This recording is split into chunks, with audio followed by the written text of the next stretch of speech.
இங்கே வாங்க எனக்கு சிம்பிளான ஒரு க்ரீன் சிக்கன் கிரேவி பார்க்கலாம். நான் சிக்கன் கொஞ்சம் எடுத்து நல்லா க்ளீன் பண்ணி உப்பு மஞ்சள் தூள் போட்டு பரட்டி வச்சிருக்கேன். அது தேவையான இதை அரைச்சி எடுத்துக்கலாம். 5 பச்சை மிளகா, ஒரு பூண்டு, பெரிய பூண்டு ஒரு பூண்டு, இஞ்சி ஒரு துண்டு, பெரிய துண்டு இஞ்சி, இது வந்து புதினா ஒரு கைப்பிடி அளவு, நல்லா புதினா நிறையா, அப்புறம் கொத்தமல்லி தழை அது கொஞ்சம் எல்லாம் போட்டு கொஞ்சம் லெமன் புளிஞ்சு நல்லா அரைச்சிக்கோங்க. அது கூட கொஞ்சம் கறிவேப்பிலை அரைச்சி எடுத்துக்கலாம். அரைச்சி நல்லா எடுத்தாச்சு. அது க்ளீனாக இருக்குது. இந்த சிக்கன் குள்ள எல்லாம் ஊற்றி அப்படி பரட்டி வச்சிடலாம். ஒரு 1/4 மணி நேரம் அப்படியே பரட்டி இருக்கட்டும். எடுத்து பரட்டணும்.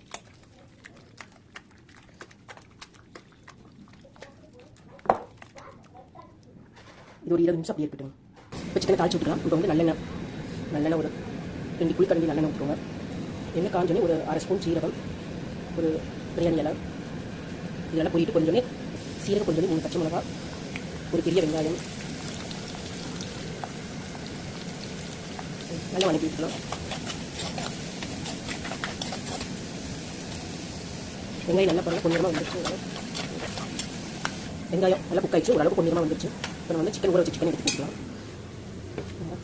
ஒரு 15 நிமிஷம் ஊறிட்டு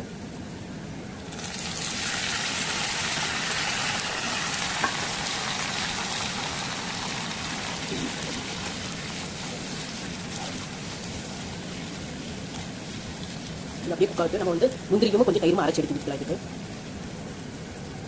4-5 முந்திரி எடுத்துக்கோங்க. முந்திரி கொஞ்சம் தயிர் இதான் நல்லா அரைச்சி எடுத்துக்கலாம். பேஸ்ட் மாதிரி அரைச்சாச்சு. இந்த சிக்கன் அப்படி ஊற்றிக்கலாம். அப்படியே கலரி விட்டுக்கலாம். கலரி விடும்போது உப்பு தான் பார்த்துக்கோங்க. உப்பு இல்லை போடுவாங்க. ஆல்ரெடி நான் சிக்கன்லேயும் உப்பும் மஞ்சத்தூள் போட்டு, ஏன்னா இது க்ரீன் கலர்னால மஞ்சத்தூள் ஒரு 1/4 ஸ்பூன் தான் போட்டேன். அதனால் மஞ்சத்தூள் அவ்வளோக்கா தெரியாது. நீங்கள் உப்பு இருக்கானே போய் செக் பண்ணிக்கோங்க. உப்பு இருந்தால் கொஞ்சம் உப்பு பத்திலேயே இந்த டைப் உப்பு போட்டுக்கோங்க. அப்போ உள்ள சிக்கன் உப்பு நல்லா இறங்கும். லாஸ்ட்டில் போட்டாலும் இறங்காது. நல்லா குக்காய் வரும்போது நல்லா டேஸ்ட் கொடுக்கும். சிக்கன் கரெக்டாக உப்பு காரம் எல்லாம் கரெக்டாக இருந்தால் தான் சிக்கன் டேஸ்ட் கொடுக்கும். இது சிம்மிலே வச்சு குக் பண்ணிக்கோங்க. ஒரு 5 நிமிஷத்துலேயே எண்ணெய் பிரிஞ்சு வந்துச்சு. நல்லா குக் ஆகிடுச்சு. இந்த கிரேவி அவ்வளோ நல்லா இருக்கும். ரைஸ்க்கும் நல்லா இருக்கும், சப்பாத்திக்கும் நல்லாயிருக்கும். சப்பாத்திக்கு சூப்பராக இருக்கும். இன்னும் ஒரு 2 நிமிஷம் இருக்கும். கொஞ்சம் எண்ணெய் பிரிஞ்சு இருக்கும். க்ரீன் குருமா அப்படியே ஒரு கலரில் ஆகிடுச்சு. லைட் க்ளீனாக இருக்குது. லாஸ்ட்டில் அதுக்குள்ளேயே அரைச்சி விட்டோம்னா தனியாக அரைச்சி விட்டனால இது டேஸ்ட்டாக இருக்கும். இன்னும் ஒரு 2 நிமிஷம் குக் ஆகிடுச்சு. அதுக்குள்ளே நம்ம சிக்கன் கிரேவிக்கு 2 சப்பாத்தி சுட்டுக்கலாம். நல்லா குக் ஆகிடுச்சு. அதுக்கு ஒரு 2 நிமிஷம் ஆச்சு. எண்ணெய் ஊற்றிச்சு கொஞ்சம் நம்ம வந்து பெப்பர் தூள் போட்டுக்கலாம். ரொம்ப போட வேண்டாம். ஒரு 1/4 ஸ்பூன் போட்டுக்கலாம். ஆல்ரெடி கார பச்சை மிளகா அதில் போட்டுக்கலாம். பெப்பர் தூள் போட்டாச்சு. நல்லா கலக்கி விட்டுக்கோங்க. சிக்கன் ரெடி, சப்பாத்தியும் ரெடி. நம்ம சாப்பிட்லாம். Gravy ready. ஓகேங்க. அடுப்பு ஆஃப் பண்ணலாம். எண்ணெய் விட்டாவே ரெடி. சரி சாப்பிடலாம். Chicken ready. Chicken gravy ready. ஒரு புதினா போட்டுக்கலாம்.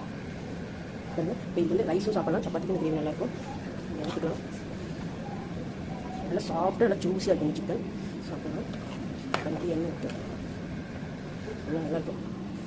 எண்ணெய் நல்லா பிரிஞ்சு வந்து குழம்பு அவ்வளோ டேஸ்ட்டாக நீங்கள் கண்டிப்பாக ட்ரை பண்ணி பாருங்கள். ஓகேங்க பாய். குழம்பு எண்ணெய் எவ்வளோ பிரிஞ்சு வந்து கொஞ்சம் சிக்கன் கிரேவி கொஞ்சம் எண்ணெய் சப்பாத்தி இதெல்லாம் கொஞ்சம் எண்ணெய் விட்டு